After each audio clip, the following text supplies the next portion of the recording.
the Presbyterian Church in Westfield, and we are glad to have you with us today, Easter Sunday, because Christ is risen. Christ is risen indeed. And whether you have found us just today, or whether or not you're a longtime friend or even member of our church, if you would like to get to know us a little bit better, or simply, share your contact with us via our website, feel encouraged to at www.westfieldp as in Presbyterian, C as in church.org. And this will give you all kinds of new opportunities to connect with us. Now, for now, let's all turn our attention to stories of this empty tomb, of announcements of good news that seem too good to be true, and to share in songs, in prayers, and stories of new life.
I know that I can only speak for me, but I get, a sense that a lot of us are raised with this view of the Easter story that tries to put all the different versions together into one place, sort of synchronizing them into one cohesive story. Now, this composite picture, if you will, is a really good thing because it gives us, especially when we're children, one single big picture story to get our hands around so that we can understand it, we can hold it, we can make it our own. And we can also focus on what matters, namely, that the message that goes on in Easter is that life is stronger even than death, good is stronger than evil, and that God's will eventually comes to life. That's really the message at the heart of it. And having this composite picture helps us get there. But each of the different stories of the gospel tell it differently. Sometimes the details, and sometimes, as we will hear today, the differences change everything. For example, in Matthew and Mark, there's only one angelic figure, while in Luke, there's two. Matthew adds guards and this huge earthquake, and the rest don't. John turns the entire scene into this long, almost cinematic experience. It feels like a movie script that we're reading. Well, Mark, the oldest of the gospel stories, does really nothing that the others do. And as we'll find out in just a moment, Mark's version ends with uncertainty on whether or not anybody would ever find out that Jesus Christ had actually risen. So let me set it up for us for just a moment before we read the actual story. Because you see, Mark's gospel has two official endings. Okay, there's the so-called shorter ending of the gospel, and then the so-called longer ending of the gospel. Both scholars actually have deemed to have been later additions much after the original was written. And often tradition says it was because later scribes thought that it wasn't done well enough and they had to make up a regular ending. So some of these leading scholars, they suggest that original may have been lost to history. There may have been an original ending that simply fell apart or was a lost scroll or something like that. Or the ending that we're reading today may have actually been the original stop of it all. And that way, like I said just a moment ago, the shorter and longer endings may have been there to fix what most scribes at a certain time in history thought was too poor of an ending. We've always been really struggling with why it is that Mark would have ended with the story of the resurrection, especially the way it was written. And that's what we're going to explore today. It's all understandable because, as we're about to see, if Mark really does end his entire gospel with not only the Easter story, but the Easter story that he gives, our entire faith hinges really on a cliffhanger. So let's hear the story now. So when the Sabbath was over, Mary Magdalene, Mary the mother of James, and Salome brought spices so that they might go and anoint him. And early on the first day of the week, when the sun had risen, they went to the tomb. Now they had been saying to one another, "Who will roll away the stone for us from the entrance of the tomb?" And when they looked up, they saw that the stone, which was very large, had already been rolled back. As they entered the tomb, they saw a young man, dressed in a white robe, sitting on the right side, and they were alarmed. But he said to them, "Do not be alarmed. You are looking for Jesus of Nazareth, who was crucified. He has been raised. He is not here.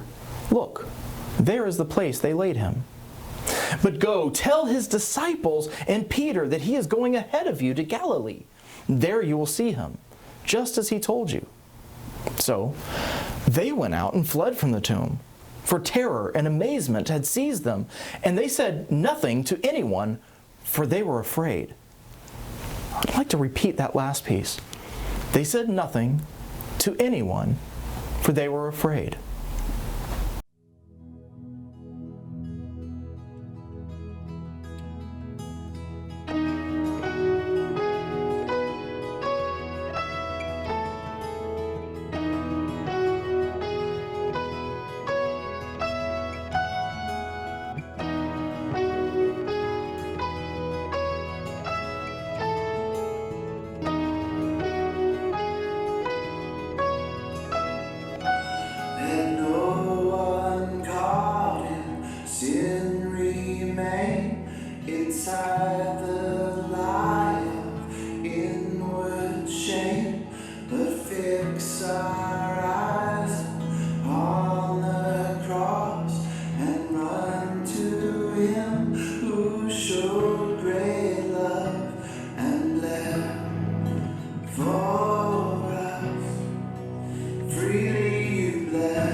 Him again. Come away, come and rise up from the grave.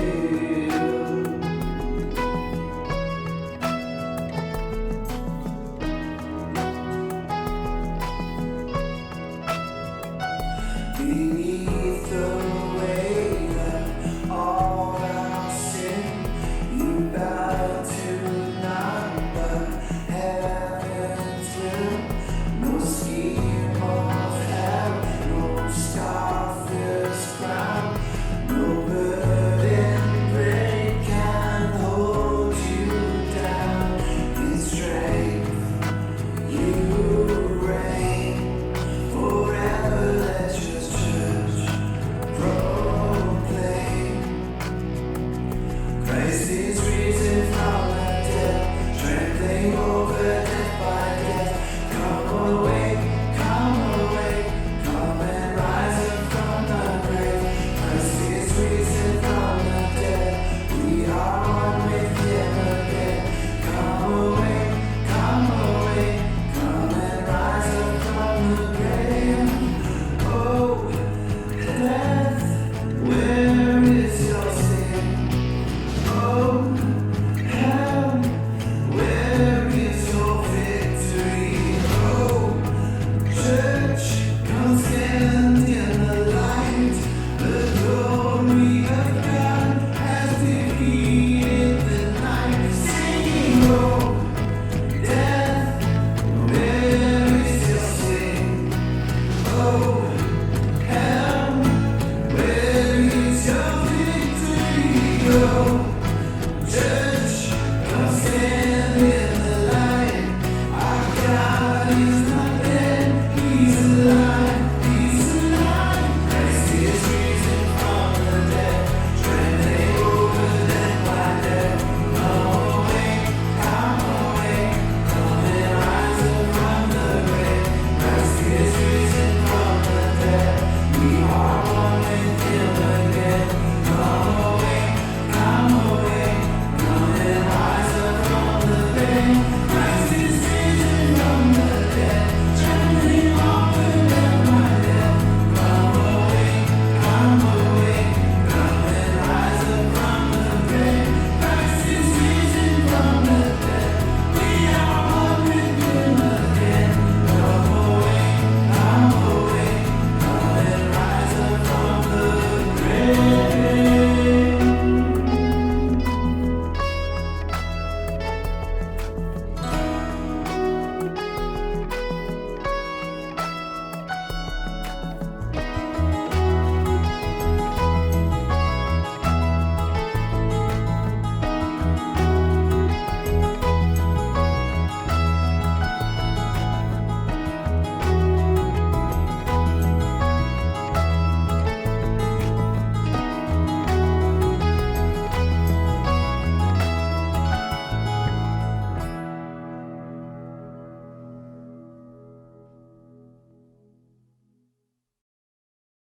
So, they went out, they fled from the tomb, for terror and amazement had seized them, and they said nothing to anyone, for they were afraid.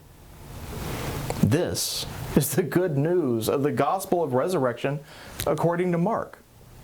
That they told no one, for they were afraid. Gone are the shouts of joy or disciples literally racing each other to go tell the news first. With Mark, the disciples who show up are rendered speechless. There are simply no words for what they have witnessed, and so they fled. They told no one. The story is too big for words. Now, we might be tempted to reconcile how Mark tells this story with the other versions and talk about how eventually they did go talk and that this was a momentary lapse in judgment. But I'm going to ask that we actually not go there. And instead, we focus on what Mark says happened. Instead, let's take seriously together what it means for us to encounter something so big that we don't have words for it, and so good that it's scary. We don't know how to handle what we've seen. Worse, we don't fully understand what this thing that we have seen actually is, and so we miss why it matters in the first place. These are all elements that I think we run into on a daily basis and hide us sometimes from seeing what God is up to in the world. Sometimes we need, in fact, stories and symbols to make sense of the world around us. And for example, and I'm not making light of things, I would like to spend a little time today defending the Easter Bunny. Now, as a pastor for years now, people have come to me speaking in disparaging tones of Santa Claus and the Easter Bunny as though these two friends of mine are enemies that have been sent to infiltrate and ruin the real meaning of the most sacred of Christian holidays. Usually it starts with a look. And not just any look. You know, that look of, we understand each other. This person who's about to speak to me, they know, they expect that I'm already on their side. That I, as a holy person, as a pastor, of course I'm against Santa and the Easter Bunny. And they are talking to me because they know they can share this. And then there is something about how these two simply commercialize Christian holidays as some sort of a ploy to undermine Christianity while making a buck. Well, this makes me sad. I'm not a fan of it at all. I mean, look, Christians have long used symbols from other cultures that we meet along the way, right? And we try to make sense of how God works in the world by using symbols that are native to other people so that we can make a connection.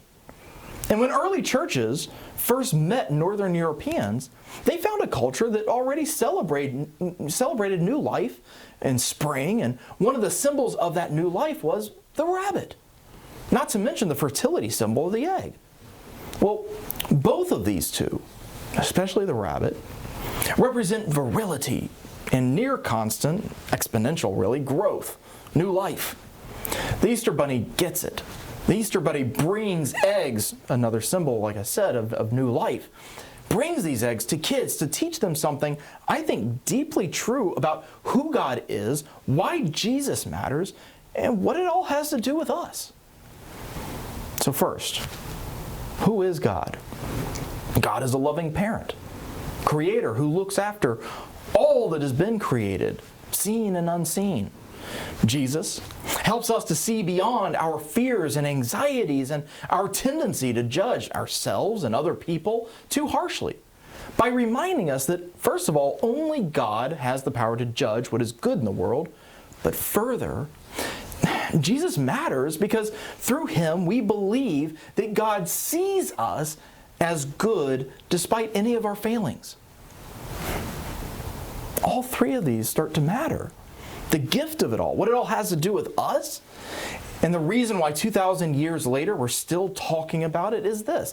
No matter who you are or what you have done, there is no version of you that is beyond God's love. That's the promise, and that's why it matters to us. No matter the breach in a relationship, healing can happen. New life can happen. No matter the parts of you that feel, too dead, too gone, new life can emerge. No matter the loss you've faced, God brings new life. This is the promise of why it matters to us. And this is what the Easter Bunny teaches us. To be completely honest with you, that is exactly what the Easter Bunny teaches. She or he, it doesn't really matter the gender, but it seems too impersonal. She or he leaves treats on the lawn in the garden, like we hear in the stories about the resurrection, so that children may stumble upon them and be surprised by this unexpected joy of what lies within the egg. And just as those first disciples in the garden stumbled upon this empty tomb and were dumbstruck by what they saw, children gasp at the treasures with every egg that they find. The Easter Bunny reminds us with each gasp of joy from those children that some gifts are simply too big for words. Some gifts are simply too big for words. Now, obviously, candy and, Cracker Jack treats are wispy shadows of resurrected life. Okay, I get it. There's a wide disparity between what the Easter Bunny brings and the promise of new life. But these symbols prepare us to see God's work, giving new life all around us, because Yes, just like the prolific Easter Bunny, God is at work bringing new life into every space, every gap in existence. So often we talk about Easter as only a promise of eternal life beyond our personal death. We put that promise up on a shelf as a promise, hopefully, a far-flung, far-off day in the future. But the truth is, resurrection is something that is true every day, something going on every day in our lives. It is the constant, recurring truth of nature that new life springs up. God is always at work. As we learn to see it, we may learn to realize that more and more that we stumble across new life, everyday resurrection, everywhere we turn. That first Easter Sunday, so long ago, Jesus' followers encountered something so jarring, so different, that they literally had no words. I'd like to share some of the stories with you today of recent examples that I have seen of new life, of resurrection, a little closer to home. So I had a chance to catch up with a friend recently who had to move. Now, many of us know all too well the stress of moving. Everything has to be timed and organized just right, or else basically the whole thing falls apart. In the best scenario, there's this dropping off of one place, letting go, if you will, of a lease or selling a home, and then the finding of a new one. Well, then there's the moving company and the packing and the managing of calendars and itineraries and itemized inventories. For me, for example, I always build like an Excel spreadsheet that goes through every room in the house, identifies every box, what is in that box, the number designated to on those little stickers the moving companies give, so that when it arrives at the new destination, I can track down every single one of those stickered boxes and know if there was an issue, if there was a problem, almost immediately. I'm able to track it really well. I'm a little crazy. But even then, something always goes wrong. So I'm catching up with this friend of mine, and in this case, they found their new home and they were ready to move, but the sale of the old home kept running into problems. First, it was getting the right buyer, then it was contingencies, and then it was, they found this one person who was the right bid, the right everything, the unicorn that you're looking for, and eventually they discovered the person had a problem getting the loan. So time stretches on and on and on. They're paying 2 mortgages, 2 insurance, 2 everything on the upkeep on these 2 places of theirs. The strain on the accounts gets to a breaking point. I mean, how could a single move wipe out a whole family? I mean, things had started out so hopeful, exciting even, but now, with all this, where was God? They were at a loss. Everything that had been planned so carefully had crumbled right in their midst. So long story short, things did not work out as planned.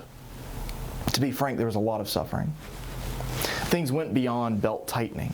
And looking back, however, my friend could see this path emerging behind him, a presence, if you will. And even as one lifestyle came to a close, something new began to emerge, and with it, hope. I mean, a sign that God was with them the whole time, guiding, and even in the hard times, that God was there supporting and bringing things to where they needed to be. Another friend of mine is facing retirement these days. And this means the death of one way of being, a person he has known, an identity that he has cherished for a long time is going away. That identity is coming to a close, and there's definitely grief with that. But there's new life too. For example, passions that have long been held at bay because of responsibilities have now resurrected.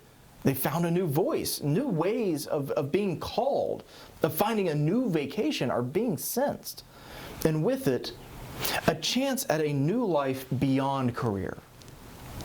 And one last story.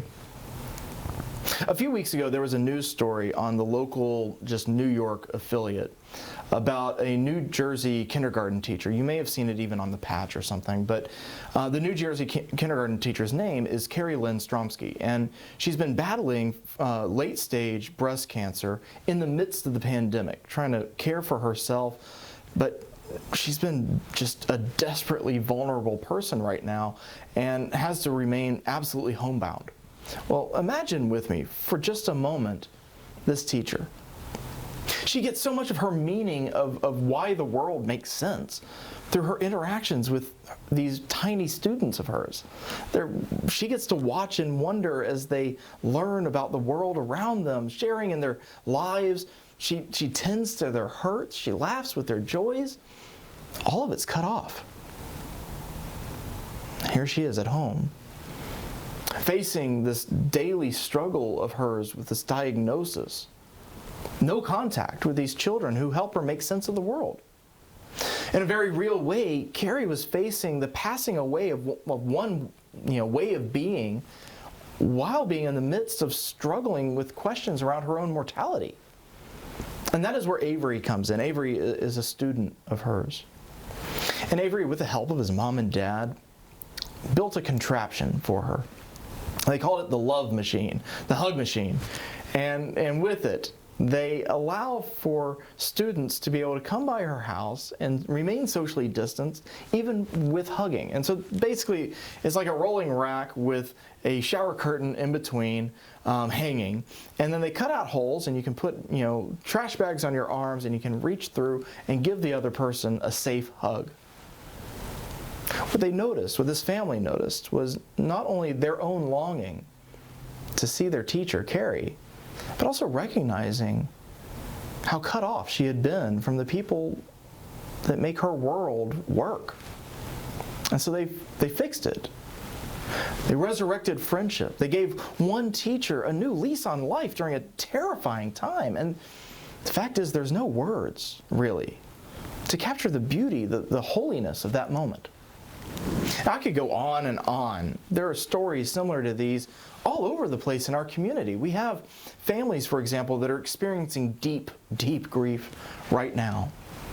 And yet, some of them are beginning to find a different form of closeness in sharing loss together. In other situations, we have couples who have been facing the crippling blow of another lost pregnancy, or facing that pain. And yet, even if sometimes they're questioning God, goodness of God, the presence of God, they're noticing they're getting closer and closer to each other. They're becoming a stronger couple in some cases. We have seniors in our community who have lived apart from neighbors and loved ones for the past year, and who have lost so much connection in this health crisis, and yet they're seeing a new dawn rising, new opportunities for life in the days and the weeks ahead.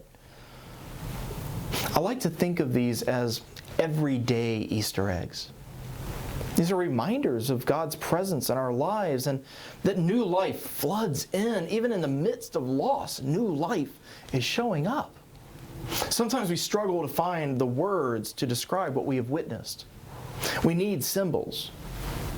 We need symbols to help make sense of the goodness that we encounter in this world. And by learning to notice them, we're better able to see them, point them out, and to share resurrection as it's happening all around us every day. So during the musical reflection that is about to start, I want to encourage you to share the symbol of new life that means the most to you, or perhaps the stories that help you see new life in your own world. On whatever platform it is that you're finding us, share these symbols and stories. What are those symbols in your life that help you come to terms with where God has given you new life?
last year, a lot of communities have really suffered, including our own here in Westfield.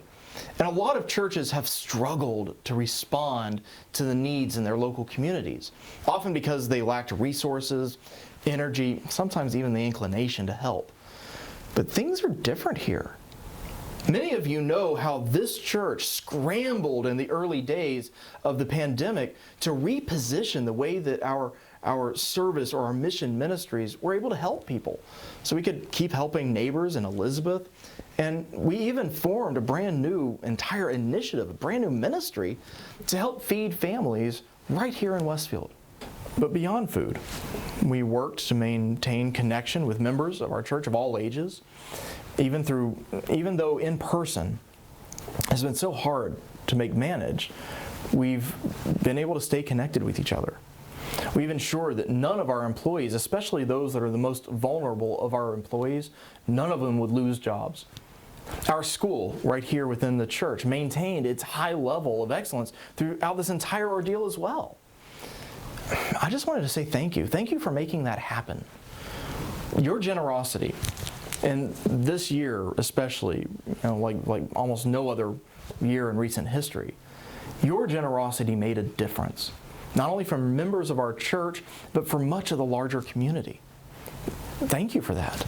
You made it possible for our church here to make a difference in a year that has been like no other. And so as the days and the weeks ahead allow for us to engage more in person, I expect that our light will continue to shine brighter and brighter. The fact is, a new day is dawning, and it's dawning thanks to you. I now invite you to celebrate new life in our midst, going on through our prayers. If you're finding us for the first time here today, I want you to be sure to invite you to join in with us by adding your prayer concerns in the comments, again, of whatever platform you happen to have found us on, so that you can so we can join you in your prayers. So please pray with me. Oh, holy God, beyond our imagining and yet closer somehow to us than our own hair and skin, we thank you this Easter and confess that we like to think of this day as a signal of spring, of more clear skies and our future of sunny days, even as the world remains a dark and stormy place, a place filled with fear and anger and even hate. Those who first witnessed the resurrection, they left terrified. They came face to face with the startling reality of you doing something new in the world. We ask that you bring that same shocking power back into the world now. Wake us up to your presence. Breathe new life into our tired and flagging souls. Protect those who have been pushed to the margins of our society, and call us to become their advocates. Stand with the lonely, with the estranged, with the ill, and those who are suffering abuse. And call us to be a sign of your presence with them. Bring healing into every broken home, into every aching heart. Give us new life today so that your kingdom might be known right here in our midst. We turn now. We pray together the one prayer taught to us by your Son, as we say together, Our Father, who art in heaven, hallowed be thy name. Thy kingdom come, thy will be done, on earth as it is in heaven. Give us this day our daily bread, and forgive us our debts, as we forgive our debtors. And lead us not into temptation, but deliver us from evil. For thine is the kingdom, and the power, and the glory forever. Amen.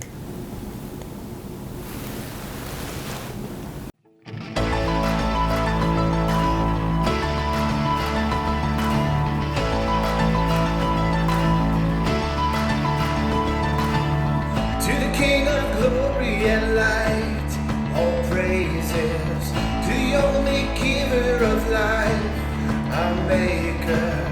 The gates are open wide, we worship you.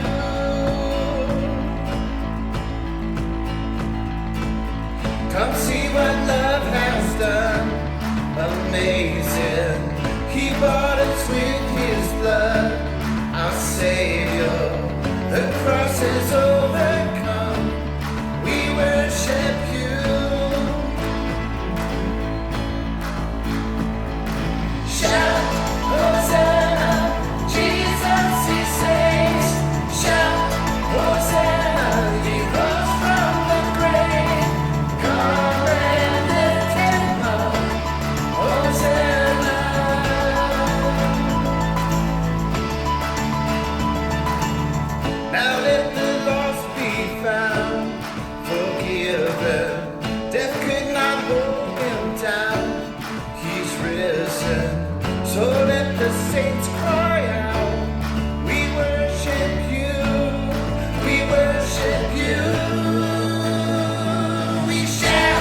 Now, as many of you know, New Jersey has found itself lagging behind with vaccinations. And in the midst of that, we've also found ourselves possibly at the very beginning of a surge of new COVID cases. At the very least, things have plateaued and are not getting better as of this time of worship. We don't know exactly what this means. We don't know exactly what the future holds. And due to this, we're not able to move as quickly as we would like to having all kinds of different in-person opportunities, especially ones that would require us being indoors. But we are really looking forward to having outdoor gatherings in the weeks ahead. Now, as long as the weather holds and as long as the case rate doesn't get completely out of control, we plan to start having PCW on the lawn on Sunday, April 18th at noon. So it's not next Sunday, but the following. And look for opportunities. Register soon. We will start, we will be having online worship next week only, but on the other side, we'll be having all these opportunities for PCW on the lawn at Sundays at noon. And so be there with us. Join us. We'll be gathering for opportunities to pray together, to worship together, and connect with other members and other people in our community person to person. And now as for next week, join us back right here in exactly the platform you found us on for a very special one-off worship experience led by our own, the Reverend Dr. Tom Court, who will be preaching Easter Isn't Over. And then he'll be leading a special Bible study on Zoom on the evidence for the resurrection. Both of these are going to be amazing opportunities for you to connect, not only here for worship with your friends, but in person through Zoom, face-to-face, being able to see each other, to talk and to learn together from Tom. I'm excited about this opportunity and hope that you'll join us for it. Now, until then, my friends, please know this. You are loved so much more than you could ever hope or imagine. I hope that brings you peace.